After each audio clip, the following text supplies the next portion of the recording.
সে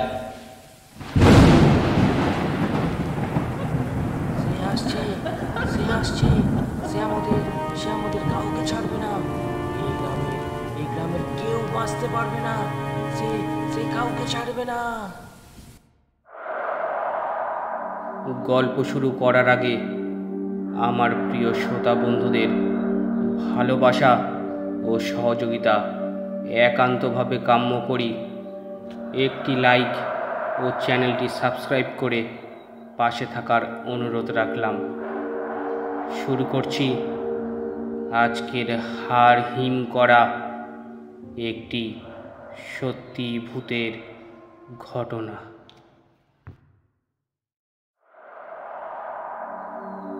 আমি তখন শিবানীপুরে থাকি। ডাক্তারি পাশ করে কলকাতায় না গিয়ে গ্রামের মানুষের সেবাতেই জীবন উৎসর্গ করেছি।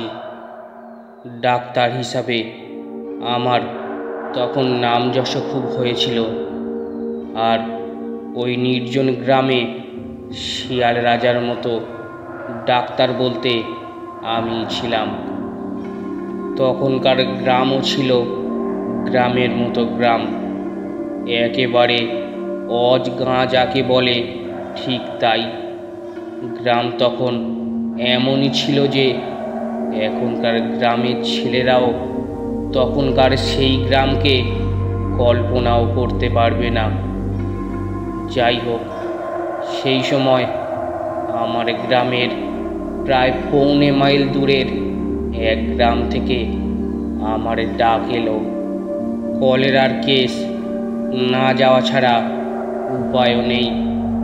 তাই যা যা সঙ্গে নেওয়ার নিয়ে আমার একটা ঘোড়া ছিল।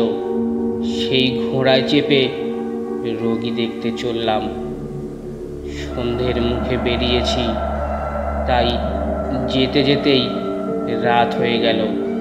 কাজেই রোগী দেখার পর ওই গ্রামেই সে রাত্রে রয়ে গেলাম। রোগীর বাড়ির লোকেরা দুধ, মুড়ি মন্ডা ও মর্তমান কলা যথেষ্ট পরিমাণে খাওয়ালো। পেট ভরে তৃপ্তি করে খেয়ে দিয়ে শুতে না শুতেই ঘুমিয়ে পড়লাম। গাঢ় গভীর ঘুমে মগ্ন হয়ে গেলাম আমি। রাত তখন কত তা জানি না। হঠাৎ একটা ডুকরে ওঠার কান্নার শব্দে ঘুম ভেঙে গেল। তারপরেই শুনতে পেলাম একটা অস্পষ্ট কোলাহল। বুকটা ধড়াস করে উঠল। রোগী কি মরে গেল নাকি? কিন্তু যা ওষুধ দিয়েছি তাতে তো মরার কথা নয়। বিশেষ করে রোগীর শারীরিক অবস্থা খুবই ভালো ছিল। কান্না শুনে তাড়াতাড়ি টর্চ জ্বেলে দরজা খুলে বেরিয়ে এলাম। ঘর থেকে বেরিয়েই দেখি একটা অল্প বয়স্ক বউ উঠানে শুয়ে আছাড় কাছাড় করে কাঁদছে আর চেঁচাচ্ছে, ও গো, আমার কি সর্বনাশ হয়ে গেল গো, আমার বাপুনকে খেয়ে ফেললো।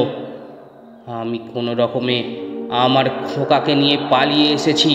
তোমরা বলে দাও আমি এখন কি করব? বউটির কান্না দেখে বা তার কথা শুনে ভাবলাম হয়তো বাঘ বা অন্য কিছুতে তার বাপুনকে খেয়ে ফেলেছে। কিন্তু আশেপাশের লোকেদের মুখে যা শুনলাম তাতে তো নিজের কানকেই বিশ্বাস করতে পারলাম না। এও আবার হয় নাকি? বউটির স্বামী কলকাতায় কাজ করে। প্রতি শনিবার সে বাড়ি আসে।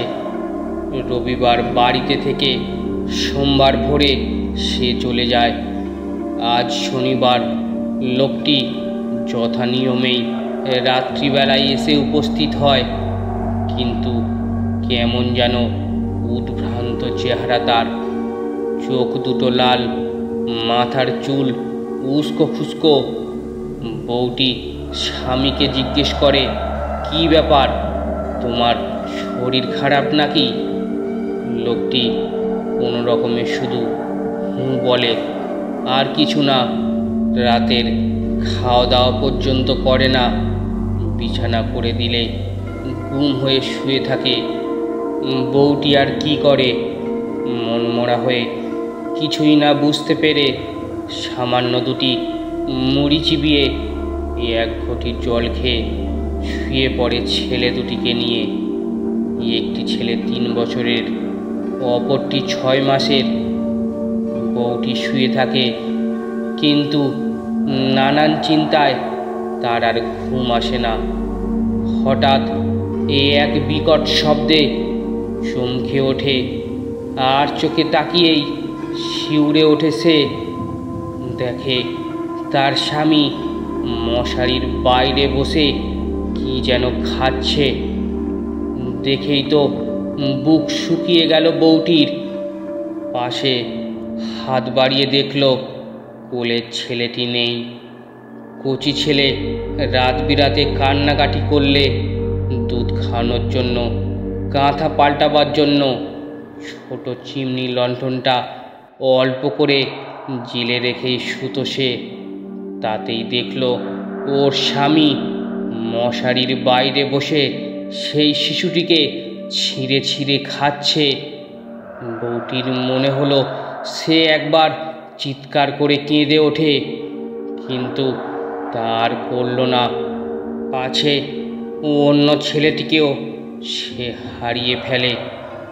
একটু পরে চুপি চুপি বড় ছেলেটিকে নিয়ে সে গ্রামের দিকে চলে এলো।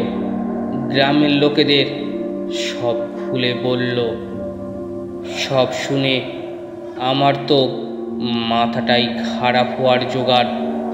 আমি বেশ বুঝতে পারলাম বউটির স্বামী হঠাৎ করে উন্মাদ হয়ে গিয়েছে, তাই এই কীর্তি করে ফেলেছে। তারপর গ্রামের লোকজন নিয়ে ঘটনাস্থলে গেলাম। গিয়ে দেখলাম গোটা বাড়িটাকে ঘিরে রেখেছে গ্রামের লোকেরা এবং অগ্নিসংযোগও করেছে। ঘরের চালায় একবার আগুন লাগলে সে আগুন থামায় কে? ঘরের ভেতরে বউটির উন্মত্ত স্বামী তখন লাথির পর লাথি মেরে চলেছে, আর দরজা খুলে দেওয়ার জন্য চিৎকার করছে। আমি যেতে না যেতেই আগুন দাউ দাউ করে জ্বলে উঠল। আমি প্রত্যেককে ভৎসনা করলাম ওই অগ্নিসংযোগের ব্যাপারে। সবাইকে বললাম, একটা পাগলকে তোমরা এইভাবে পুড়িয়ে মারলে কেন? লোকটাকে বাইরে বের করে বেঁধে রাখতে পারতে। কিন্তু কাকে কি বোঝাবো? গ্রাম শুদ্ধ লোকের প্রত্যেকেরই ধারণা লোকটা মোটেই উন্মাদ নয়, এমনকি আসল লোকই নয়। এটা একটা ঐতিহাসিক ব্যাপার। পিশাচরা নাকি মাঝে মধ্যে এইরকম নকল মানুষের রূপ ধরে আসে। যাই হোক, রাত্রি প্রভাত হলে আমি কয়েকজন লোককে পাঠালাম কলকাতায় তাদের ভুল ভাঙাবার জন্য। কিন্তু তারা সন্ধ্যের পর কলকাতা থেকে ফিরে এসে যা বলল তা শুনে আমার গায়ের লোম শুদ্ধ খাড়া হয়ে উঠল। তারা বলল লোকটি 2 দিন আগে কলকাতাতেই গাড়ি চাপা পড়ে মারা গেছে, মৃতদেহ মর্গে আছে। এখন ওর বউ ছেলেকে নিয়ে গেলেই লাশ ফেরত দেবে ওরা। দেহটা কলকাতাতেই দাহ করা হবে। গল্পটি কেমন লাগলো অবশ্যই কমেন্ট করে জানান, আর ভালো লাগলে চ্যানেলটি সাবস্ক্রাইব করে নিন। ধন্যবাদ।